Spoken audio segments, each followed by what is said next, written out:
He'd seen a contraption upriver that let one man watch 2 kettles at once by rationalizing the boil. Fewer hands, greater profit. He'd also visited a plantation where women stationed for breeding were kept closer to the house for proper supervision. He brought back charts, bragged about efficiency, and tapped his finger on the desk to a rhythm only he could hear. "Progress," Mr. Perdue said, "the way some men say amen." Eulalie watched changes arrive with crates stamped New Orleans and Patterson, and she learned how progress sounds when it slides into place. A new chain against old wood, a tighter screw through softer flesh. She found allies where no one thought to look. A scullery boy with ears like satellite dishes, able to hear footfalls on the gallery and tell, from weight and tempo, whether it was master, mistress, or drunk guest. A field hand named Do, who could lift a gate off its hinges with 2 fingers and a song. A midwife, Tante Eulalie, who spoke French when the mistress was listening and a blistering Creole when she wasn't, and who understood that some conditions were better handled with routes to town and names of women who could shelter a body for a week. The first real crack in the wall came on a Sunday when the kitchen was emptier than usual and the house was full of guests.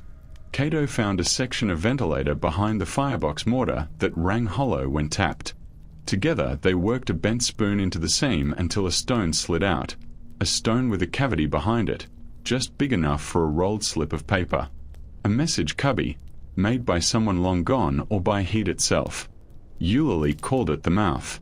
Into it she fed what couldn't travel by seam, patrol routes, names of buyers expected on Thursday, a warning that Mr. Perdue had ordered additional shackles from a smith downriver, larger sizes, the order read, and Eulalie's hand trembled when she copied it. Not everything bent to will. A boy named Isaac smiled at the wrong time in front of the wrong man and paid for it with a week in the dark. A woman who tended the mistress's hair refused a command, and was sold on a Tuesday afternoon to a man who said he liked quiet ones. The sugarhouse swallowed despair as quickly as it swallowed steam. Cato sang more, because voices need room or they break. In late summer, a new sheriff took office, Valcour, a man with boots that knew the inside of parlors and the outside of gallows. He made a speech about order and temperance and respect, and then he hired 2 extra men to ride the river road at night. "No more foolishness," he told the pressman, who set the words in tidy type. Augustine inked them, printed them, and slid an extra sheet aside with a different headline in his head. "No more easy nights." Eulalie sat by the kettles and wrote a sentence she did not show to Bess or Cato. "A promise is hotter than fire if you keep feeding it air." Eulalie's plan, though she never let the word cross her mouth, grew the way cane grows, quietly, almost lazily, then all at once. In 1842, when the river ran fat with spring melt, a cooper's hoop split right when Leclerc reached a steadier barrel, and he cut his forearm to the bone. Accident, Mr. Perdue wrote, the ink blurring where his pen hesitated. In July, the head driver from a neighboring place, a man known for knots that didn't slip and patience that did, rode to Saint Etienne with a gift for Laurent, a Cuban thumbscrew he swore was efficient. That same week, the forge where patrol horses were shod suffered a minor misalignment, and 2 horses threw their riders in the dark. The papers claimed stray dogs. Patrolmen swore at moonlight. Eulalie stirred syrup until her arm shook and counted doors. Bess began a new practice with the washing. She embroidered a tiny, almost invisible leaf in the corner of certain linens. Leaf meant safe to speak. No leaf meant stay stone. She showed the leaf to old Rosette, who nodded and added a variation. A leaf with its stem bent meant someone listening. Soon the quarters had a way to know, before a mouth opened, whether a word could survive the air. The closest anyone came to understanding arrived disguised as concern. Monsieur Laurent's wife, Aurora, born to a house with a taller gate, lost a child in the winter and stopped playing piano. In the unmoored weeks after, she wandered the edge of rooms and overheard truths she had trained herself to ignore. One afternoon, she found Eulalie waiting in the laundry with a stack of tablecloths and asked, in French too soft to be safe, have you, the women in the quarters, do you have a midwife you trust? Eulalie held her gaze. OUI, "Madam," she said, "we have what we have." The mistress swallowed. "If there is medicine that must be bought in town, if it must be bought without being noticed, tell the gardener it's for blight." She left without waiting for an answer. 2 days later, the gardener found a list tucked under his porch brick: quinine, rue, pennyroyal, clean needles, lard, scissors.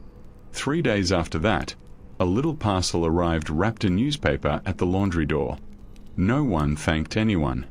That fall, a norther blew the cane dry and made the sugarhouse tinder. Heat became a fact with edges, and steam walked where it wished. Eulalie, who could feel the house breathe, started laying wet cloths over iron in patterns that were not quite random.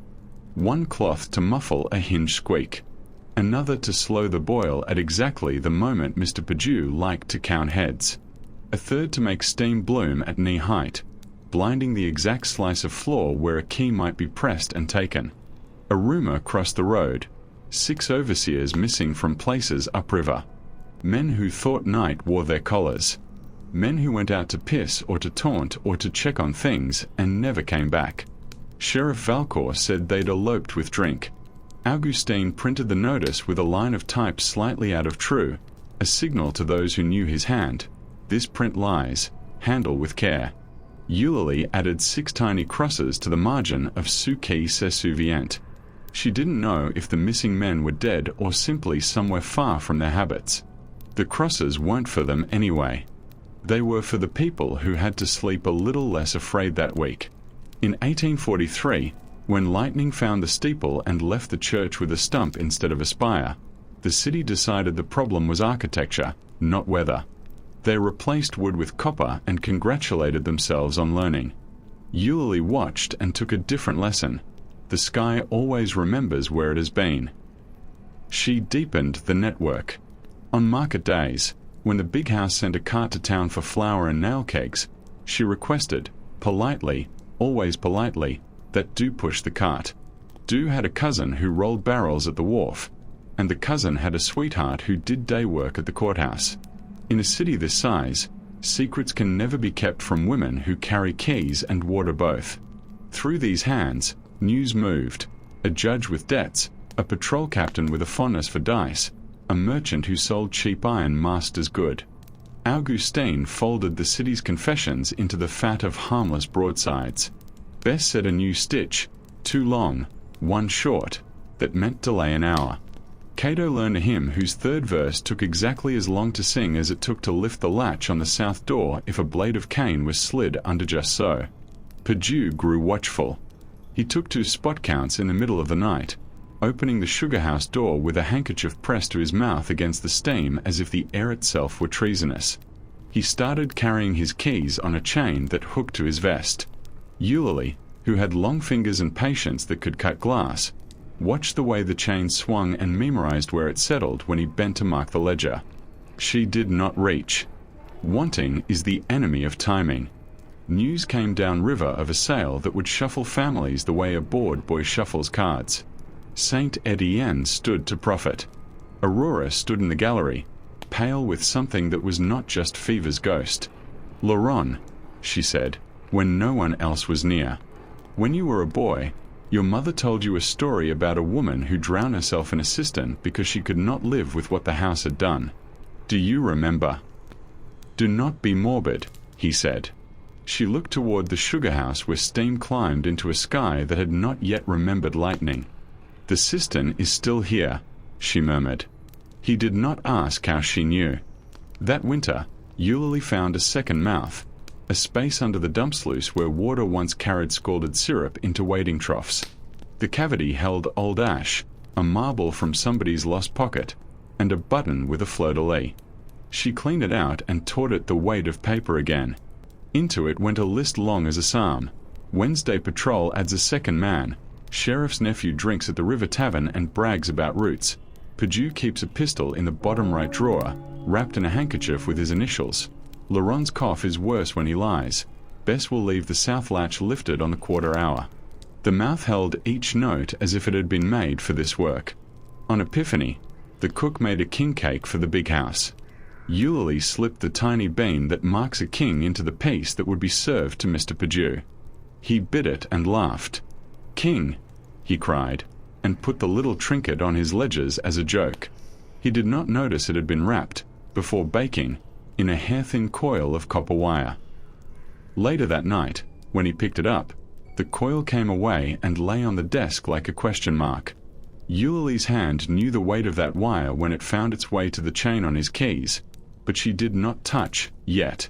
She had learned to wait for the night to teach all of its lessons. Laurent's new efficiency contraption arrived in the spring of 1844, a tangle of iron that ate floor space and spat instructions. The man who delivered it claimed an engineer north of New Orleans had designed it to save labor and reduce human error. Human error, Eulalie repeated under her breath as she watched two boys haul the pulleys into place with shoulders too thin for the work. Human error, Bess echoed, snipping a thread with teeth more honest than the machine. When they finally got the thing to run, it shuddered, bucked, and then settled into a rhythm that forgot how humans breathe. Valcour's men rode more often. The new patrol captain, Joubert, wore a hat a shade lighter than his soul and made a habit of kicking ashes just to watch them fly. He walked through the sugarhouse with the posture of a man who believes shadows belong to him. Cato looked past him like he was fog. Eulalie ignored him like he was furniture. Bess watched his boots like they were a storm. On a wet night in May, a boy named Jude stumbled in from the road with blood on his shoulder and a story in his eyes. He'd run from a place upriver where the owner had decided that breaking spirits required a new theater. He lasted 3 weeks and then slipped out at a rain change. He'd been running a day and a night, eating ditch grass and prayer, when a woman in a yard with a blue bottle tree pointed him towards Saint Etienne. "They keep a laundry house," she told him. "They keep more than shirts." Eulalie, Bess, and Cato cleaned the wound with lye and boiled water and wrapped Jude's shoulder in bandages made from a tablecloth no one would miss until they needed an excuse to miss it. Tante Zeline sat him against the wall and asked, "Can you keep time?" He blinked and nodded. "Then you can learn our verses," she said. By harvest, the three had a ritual of their own, simple, near silent, designed not to be noticed by anyone whose ears didn't know the song. On the first night of the new boil, they laid a line of salt along the back wall where the brick met dirt. On the second night, they rubbed soot into their palms and touched the door latch, the way a mother touches a fevered brow. On the third night, at exactly 3:13, Eulalie rang the small bell once and only once, a note so thin it could have been a hinge. Nothing obvious happened. The kettle sang. Steam hissed. Mr. Perdue sneezed in his office. But the three of them knew the line had been drawn.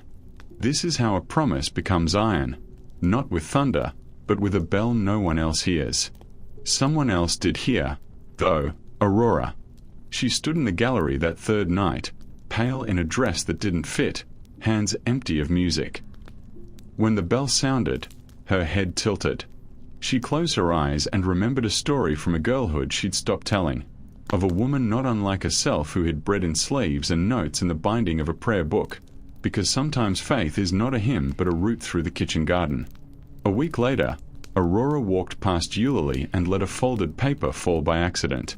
Inside, in a careful hand, a list: Guests Friday, Sheriff Sunday, Perdue's wife to visit, husband nervous, keys heavier. Sometimes an enemy becomes a hinge. Sometimes a hinge remembers how to turn. In January 1845, winter did Baton Rouge the small kindness of cold mornings. Breath showed. The river's skin wrinkled. Men walked faster between stove and door. The sugarhouse heat felt less like punishment and more like a place to thaw. Don't trust it, old Rosette warned. When something cruel turns sweet, watch your pockets. A letter arrived for Laurent bearing a Louisiana seal that looked self-satisfied even in wax. The legislature was considering measures to enhance public safety. Everyone knew what that meant. Fewer gatherings, more patrols, curfews designed like cuffs. Laurent read the letter twice, then folded it into his pocket without comment. Eulalie found a copy of the same language in the courthouse waste bin a week later, smuggled out by Augustine's sweetheart with ink under her fingernails. She delivered it to the laundry under a ham roast ordered for Sunday dinner. Bess unwrapped pork and policy and laughed without humor. "They're afraid of songs," she said. "Good. We will sing quietly." Preparation became precision. Cato carved a length of cane to the exact thickness needed to lift the south latch without leaving marks. Bess made a bundle of clothes that, seen from across a room, would look like a laundry stack but, lifted, would reveal tools arranged like lines of a chorus: twine, wedges, oilskin, an iron pick that looked like a soup spoon if squinted at from the wrong angle. Eulalie recounted doors until she could mark their moods like weather: pantry contented, south latch sulking, Perdju's drawer jealous. They started practicing a timing they called the 13 breaths. 13 is a hard number for men who like neat things. It doesn't divide politely. It ruins tables. It leaves a remainder. Which is why Eulalie liked it. At 3:13, she rang the bell, then counted 13 slow breaths and slid the cane under the latch, then 13 more and turned, then 13 more and let steam cover her hand like a blessing. When danger came, the kind that requires stillness instead of flight, she took 13 faster breaths and made her heartbeat learn the difference. Not all practice yields safety. A boy named Solly burned his palm on kettle iron and screamed himself hoarse. He could not work for a week. Mr. Perdju marked him down as incapacitated. Eulalie sat beside him in the shade and taught him to hum a note that could open a throat without opening a mouth. He learned. Then he taught 3 others. Then they sang through the wall when work resumed, and the song sounded like Sorrow's shoulder being rubbed awake. At Easter, the priest preached the virtue of submission to a congregation that contained planters, patrollers, and people who could not refuse to sit in the back. Aurora knelt and said nothing. When she rose, she slipped a small parcel under her shawl and, later, under the laundry table. Eulalie opened it to find a bottle of laudanum and a note that read, "For when a man will not sleep." That night, Eulalie wrote in her ledger, "A door opens by admitting it is a door." 1846 came with a drumbeat. Word from upriver. A place called Belrive had an accident that lit the sugarhouse at midnight and left the main building a black husk by morning. The paper blamed a lantern. The quarters blamed a name said into a rush of steam. Sheriff Valcourt blamed foreign agitators. Augustine printed the sheriff's speech and hid among its lines a counterfeit comma that only one pair of eyes would catch: Aurora's. She showed the newspaper to Laurent at breakfast and said, "The sheriff has a talent for misreading smoke." Laurent said nothing because there are some fires a husband cannot face without noticing the kindling he married. Mr. Perdju decided to inventory chains. He laid them out on his desk in lengths like measures of music and weighed each one with a scale meant for sugar. Eulalie watched from the doorway under the pretense of delivering coffee. She said nothing because there are some songs you do not hum if you want to keep teeth. When she left, she made a mark on her page. Perdju counts cold iron to calm warm fear. The night the plan stopped being a plan and became a date smelled of thunder. Weather gathers itself at the river's edge the way a choir inhales before a hard song. Eulalie met Bess and Cato in the laundry with the bell wrapped in a rag and a list written as small as a fingernail clipping. The list had 13 lines. The first 12 were tasks that looked like ordinary movement through an ordinary night: carry wood, fetch water, deliver bread, take a pail to the ash pit, check the sluice, bring more lye, sweep, oil the hinges, salt the floorboards against rats, replace the kitchen knives in their slots, turn the souse, lower the shutters. The 13th line had no words. It had only a bell, drawn carefully, and beside it the numbers 3 verse 13. Aurora visited the laundry to see about a stain. She watched Bess set a sleeve and listened to the faintest ring from somewhere far deeper than this room. "I won't help you," she said, voice dry as bone. "But I won't stop you. Does that count?" "It counts," Eulalie said, and placed a folded handkerchief in the mistress's palm. Inside was nothing but linen. It felt like something anyway. On the chosen night, the sugarhouse breathed like an animal sleeping too close to the fire. The engineer's device shivered its way through the boil. Men worked with the practiced desperation of people who know how thin the line between accident and intention is when metal runs hot. Mr. Perdue checked counts, then checked them again, then checked his pistol drawer, then took a sip from a glass he believed contained water. It did. For now. At 3:13, Eulalie's bell spoke once. Steam flinched, as if remembering. Bess lifted the south latch with a sliver of cane. Cato set the door back on its hinges, quietly. 13 breaths. Eulalie moved through the dark, a flame in shoes. 13 breaths. Perdue's chain swung against his vest, lighter than yesterday, heavier than tomorrow. 13 breaths. A door made of a man's idea of himself opened. What happened between 3:13 and dawn would be argued about for 10 years by men who preferred platters of certainty to bowls of truth. Some say 2 planters choked on smoke from a domestic mishap. Some say 6 overseers slipped into a river they thought they owned and were surprised to find it had a spine.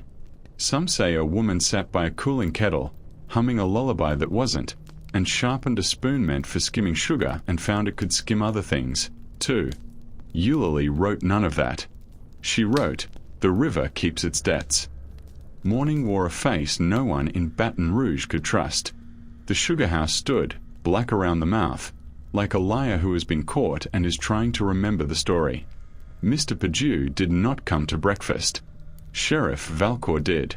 He made notes and questions and small jokes that made Aurora's teeth ache. An accident, he concluded, looking at the mess like it owed him apology. A series of accidents, perhaps. He patted Laurent's shoulder the way men who avoid mirrors pat one another, and rode away with his hat too low over his eyes. By noon, the river had an offering. A skiff man found the iron chest, chained and tarred like a secret baptized with suspicion. The sheriff's men holded up the levee, and the crowd gathered, because crowds are the city's other religion. When the crowbar finally kissed the lid open, Baton Rouge smelled ink like blood. Pages, rolled and bound with blue string. Ledgers that listed births that weren't births and losses that weren't accidents.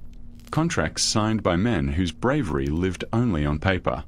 And, threaded in the ledger like a hair stuck in wax, little marginalia in a neat hand. CQ2 Apples Contrat, J. Appel Blesher. Valcourt saw a fire he couldn't control in that chest and ordered the pages sealed. "Courthouse," he said, with the air of a doctor prescribing rest to a man already dead. A deputy carried the chest away like a bridegroom. On the edge of the crowd, a girl with a ribbon in her hair, 7 years old, sticky with cane, watched and understood, without knowing why, that she had heard a story begin. She took the sound the lid made and folded it into the pocket of her life. That evening, a crate-marked machinery left the courthouse loaded onto a wagon bound for the wharf. Inside, the chest lay under a layer of bolts and a sheet of oiled canvas. Augustine knew about the crate because Augustine knew about everything that left by river. He could not stop it. He could alter its course. He changed a bill of lading's initial, just one letter, and smiled when the man who checked the list blinked and shrugged and sent the crate upriver instead of down. Eulalie, Bess, Cato, and the quiet others did nothing dramatic. They washed the day's linen. They salted the thresholds. They burned the rag scraps that had lived as messages and would now live as smoke. Tante Zeline said a prayer to a saint nobody preached and cut her palm with a kitchen knife and let 3 drops of blood fall onto a spoon and then into the kettle, because sometimes you tell heat that you see it and you know its name. The paper printed an official story. It read smoothly, like a lie that had learned manners. It did not mention the bell. It did not mention 3:13. It did not mention the names in the margins or the women who carried water into rooms where men thought air belonged to them.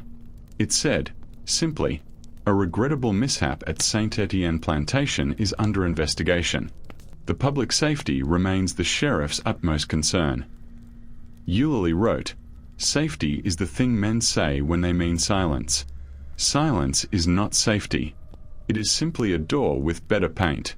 To bury a story, You must first decide which part of it you fear most. Sheriff Valcour feared panic. White men riding in circles, fingers on triggers, finding enemies where shadows pooled. Laurent feared ruin, a creditor's hand at his throat, a wife's eyes learning the exact size of his weakness. Mr. Perdue feared laughter. He understood, better than his betters, that a man who is ridiculous in public is a man whose chains feel suddenly tougher around his own wrists. They moved fast. New locks on old doors. New patrols on old roads. An emergency ordinance that sounded like a bedtime story but slept with a cudgel under its pillow. Men who had never touched a broom swept the sugarhouse floor themselves, not to clean, but to feel like they could make something obey. The chest took the long route upriver, past a bend where the water hoops itself in eddies and remembers every name said into it. In a town that thought itself too small to matter, the crate sat for a night in a warehouse that smelled like cotton and apples. A boy there, 11 and slippery, pried open the lid to see if anything worth stealing lay inside. He expected metal. He found ink. He couldn't read, not really, but even men who can't read know when they are holding something heavy with somebody else's decisions. He closed the lid as if the chest had teeth and told no one. The second ledger, the one that had never touched tar, the one with Suki Sesuvient written at the top, did what it had always done. It lived close to heat, tucked behind a brick, wrapped in oilcloth, moved when it had to. Aurora knew of it only as a rumor that brushed her sleeve. Eulalie knew every letter's weight. Bess never asked to see it because some faiths are stronger when you don't demand the proof. Whispers bred new rules. A patroller checked his bootlaces more carefully. A woman in town began leaving bread by a fence post near the levee on Thursdays, just in case. A barber stopped repeating stories to customers who smelled of law. A choir lowered its third verse by a half step and watched who sang along without faltering. 6 overseers stayed missing. 2 planters had funerals with fewer flowers than rank required. The city declared that order had returned. Augustine printed the declaration and, in the margin of his personal copy, drew a line of tiny bells. One night late, Aurora found Eulalie in the laundry, hands still, eyes full. "Do you sleep?" the mistress asked. Eulalie thought of the bell, the breath count, the spoon, the heat. She thought of the little girl with the ribbon and the skiff man with his hook and the way the river had given back what it was meant to hide. "I sleep sometimes," she said, "when the river is quiet." Aurora nodded, like a woman remembering what water can hold. "Then I will pray for noise," she said, and surprised herself by meaning it. Baton Rouge learned the difference between a whisper and a wind. A whisper dies if no one lends it breath. A wind doesn't need permission. In 1847, every time Mr. Perdue went to town, he felt a draft where walls used to fit. The courthouse boys didn't meet his eyes. The printer didn't stand when he entered. The priest who'd like to preach in the sugarhouse delivered a homily about the steadfastness of truth, and didn't look toward Saint Etienne while he said it. Valcour rode slower, tipping his hat to women who didn't thank him. Night patrols tried to untangle the song and only learned that music knits better under pressure. The first verse told when. The second told where. The third, the one sung with teeth hardly parted, told who not to trust. When a new man came into the quarters boasting about what he'd do if he ever held a key, 3 voices went quiet mid-verse and 2 children started a clapping game that, counted properly, meant turn the talk. The man left bored. The song kept its belly. The river fell to its summer bones in 1848 and left the levee raw. The chest came back then, like a friend you never invited but always set a place for. What had floated away returned, chain-scored and stubborn. The city crowded again. They always do. The lid sound happened again, the sound the ribbon girl carried in her pocket, and this time more people recognized it, not with their ears but their necks, where hair lifts to greet an old chill. The sheriff made his speech. The paper made its announcement. The crate made its journey. The story made its choice. Eulalie went to the sugarhouse at noon and stood by the cold kettles. Cato came and leaned against a post that knew his sweat. Bess arrived with a basket of folded nothing. No one spoke. They didn't need to. The plan had ended the night the bell rang at 3:13 and didn't sound again. Everything after that was aftermath, which is a polite word for the part where people decide what kind of mouth their city will have. A mouth that swallows? Or a mouth that says? Eulalie took out the second ledger. She added a line under the last name and wrote, "The kettle is not the hottest thing on this plantation. The hottest thing is a promise kept in silence long enough to become iron." Underneath, she placed the bell, wrapped in a strip of linen that had once been a christening gown and then a dishcloth and now a shroud for a sound. She sealed the ledger back into the wall and pressed the brick home with the heel of her hand. "For the girl with the ribbon," Bess said. Eulalie nodded. Cato sang a single note, the kind you can carry in a pocket for years without bruising it. Years later, the city would tell itself it had dreamed the summer of the chest. Men would say they were at the levee and then admit, sheepish, that they must have heard about it from a cousin who saw it happen. Women would fold the story into recipes, turn the heat low, skim the lies, do not lift the lid before time. Children would learn a game where you had to hold your breath for 13 counts and touch a door latch without making a sound. Priests would speak of providence, lawyers of precedent, printers of fonts. The river would speak only when wind insisted. Aurora aged in place like a watercolor left in a window, less vivid, more honest. She took to sitting by the gallery rail at dusk, counting along with a song only she could hear: bell, breath, latch, hinge. When Laurent died in a bed softer than any truth he'd ever allowed, she would not let the priest gild him with virtue. He was efficient, she said, and the priest, who had never heard a widow call a knife by its metal, stumbled over the next verse. She died years later with a clean handkerchief folded under her pillow. Bess found it when the house was being emptied and put it in her pocket as casually as if she were taking a needle home. Cato lived long enough to be called Old Cato, and to hear his hymn sung wrong by people who liked the sound and didn't know the words. He forgave them because he remembered nights when even wrong songs kept heat from eating everything. He told a child once about the 13 breaths, and when the boy asked why 13 and not 12, Cato said, "Because our people were never allowed to finish neat. We learned to live with the remainder." Augustine printed a tiny book before he fell ill. No title on the cover, just a bell. Inside, blank pages. People called it foolishness. Those who knew, knew. Not every record is ink. Some are breath. Some are doors that opened when they shouldn't have and did. As for Eulalie, some say she left with the river one night when fog made the levee a quiet mouth.